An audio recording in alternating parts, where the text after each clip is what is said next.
know that the relationship had drained you. So why do you still miss them? Like, why? Why is this happening? And I know that you're not alone in this. Do your thoughts drift back to someone who broke you? Someone who deceived you? Someone who broke your spirit? If you're confused by that ache in your heart or the late night longing for someone who did this to you, you're not alone and you're not weak. This is psychology. And today I'm going to break this down to Hello and welcome back. I hope that you're all doing really well. In this much requested video, why you still miss someone who has been so toxic, so nasty to you. And this is what I really wanted to kind of talk about today in the video, because so many of you, I know that you've asked in the comments, like, why is this happening?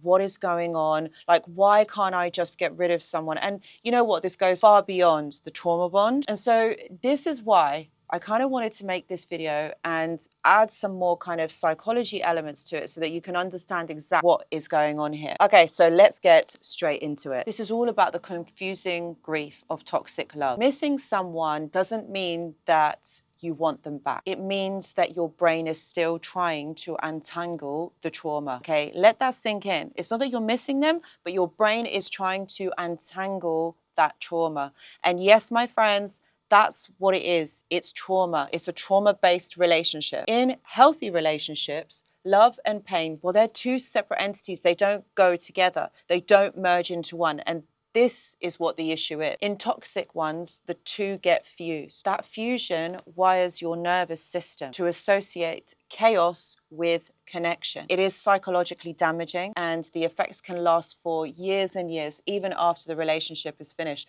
But the thing is, if you understand what this is and what's going on, then it's going to be a lot easier for you to unfuse these neural networks and move forward. Think of it as emotional withdrawal. Your body isn't missing them, it's missing the biochemical rush, dopamine highs and the cortisol low, and the adrenaline that came from the unpredictable behavior. Think of it this way, like when you say, oh, I miss them, perhaps maybe it's more about you missing the excitement, the adrenaline that kind of goes with it, or the intensity, even though it hurt you. And I really wanted to touch upon this subject, the trauma bonding. This is another word for this, could be like the invisible chain that bonds you two together. So let's talk about it. This is all about an emotional attachment. It's a chemical addiction that fuses you two together. And you know, something that you need to know is this wouldn't happen in a healthy relationship. This only happens in toxic, in unhealthy dynamics. And it is what it is. It's you are bonding through trauma. When a narcissist or a toxic individual cycles through, you know, this type of relationship, they go through the love bombing, the valuing, the devaluing, and then the chaos that the discard brings. And then what happens is they come back again. And this cycle happens over and over again. And you see, this is the issue. This is what causes that type of traumatic connection to this person. Because if you think about it, with a healthy relationship, things like this don't happen.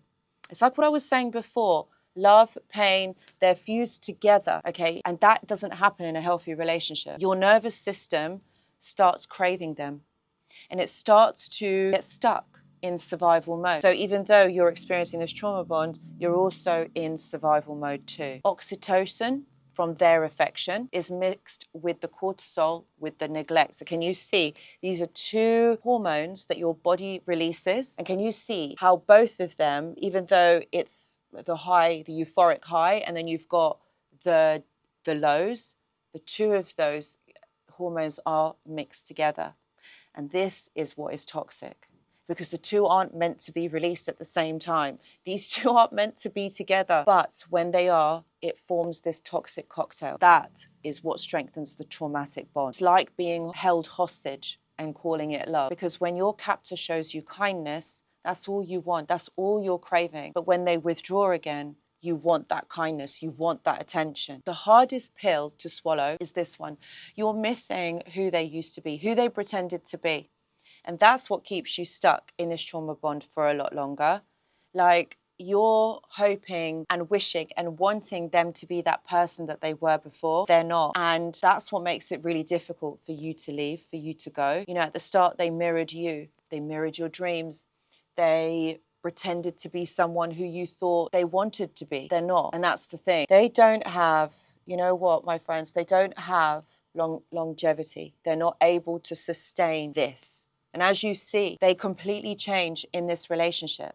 They're not this person throughout. As someone who is healthy, doesn't switch up their behavior, isn't unpredictable, doesn't behave in this way. They did. And that's the issue. They said the right words. They gave you the fantasy. They told you what you wanted to hear. But as you can see, none of that was true because they weren't able to sustain it. The good times were strategic, okay? This was all a trap. They wanted you to stay in this dynamic with them. And that's what they do, my friends. They trap you in this dynamic because they don't want you to go. Why would they want you to go when you are giving them exactly what it is that they need and exactly what it is that they want?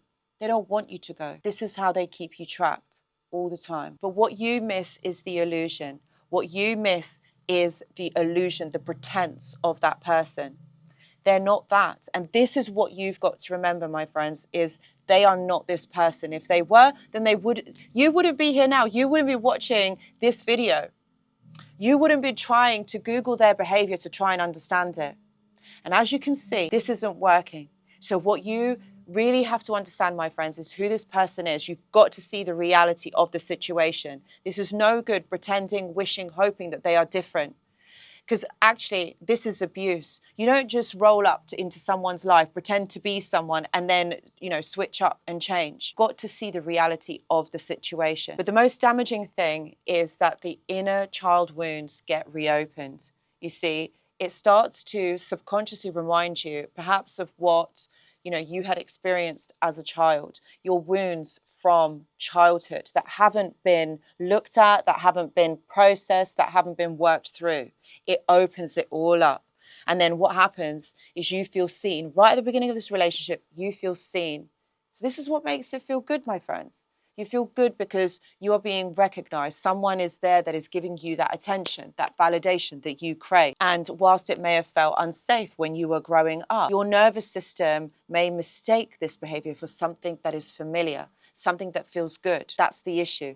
It is mistaken. It is mistaking it. You may miss them because your inner child is looking for closure. And that's the thing, my friends. It's still hoping to be chosen. It's still hoping to be seen. And this is why inner child healing is very important, because you no longer look for validation out there in the environment. You no longer crave that because you already have that within you. You already know that you are enough. And you see, this is the real work that needs to be done. It's a reminder that those wounds still exist and that you still need to work on you. And I know this isn't easy to hear. And I know it's not great, it's not nice, but someone needs to tell you the truth. Someone needs to say that actually what this is doing is this is mirroring your past, your childhood. And there may be things that still need to be addressed and still need to be worked through. Don't miss them. You have a chance here to rewrite your story. And that's what I'm saying. I still want you to know that you can feel empowered. You don't need to go back in time and relive these wounds over and over again, because it's not pleasant for you. It doesn't feel good. How many times are you going to be hurt or feel like this before you really understand what is going on? Something that people don't mention here is loneliness tricks the brain. The human brain hates uncertainty and silence. That's why we always try in these relationships, in these dynamics, to make things better. In the absence of contact, we want contact, we want connection. And then what happens is the brain fills in the blanks with these idealized memories.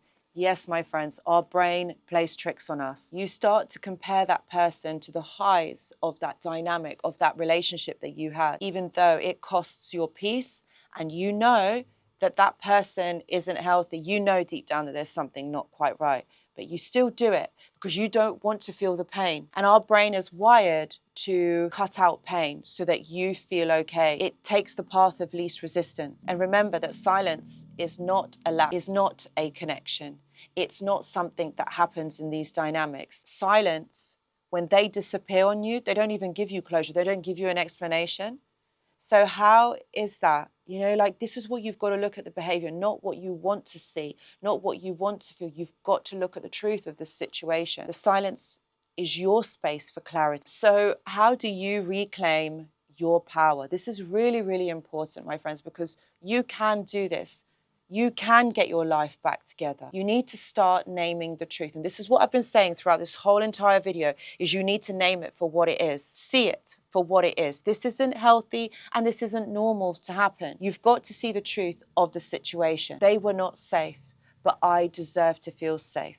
This is a great affirmation for you. What I'm gonna do is I'm gonna put it in the comments section below so you can access it. I'm gonna pin it so that you can access this affirmation. And perhaps maybe this would be a great point where you can write it in your own journal, and you could also start to think about this. Maybe you can reflect on this prompt. When you start missing them, ask yourself, what are you really missing, about this person? Do you really, really want them back? Is this something that you really want in your life? Or is it the intensity, the dopamine rush that you are missing? Because that is unhealthy, my friends. This doesn't happen in healthy relationships. What I would say as well is write a letter to yourself, and at the top, name it, I'm not in danger anymore. And just write about what you feel, because this is about connecting to your body, all right? This is about connecting to yourself. This is very important, because this is about understanding what is going on for you and how you are feeling right now in this moment.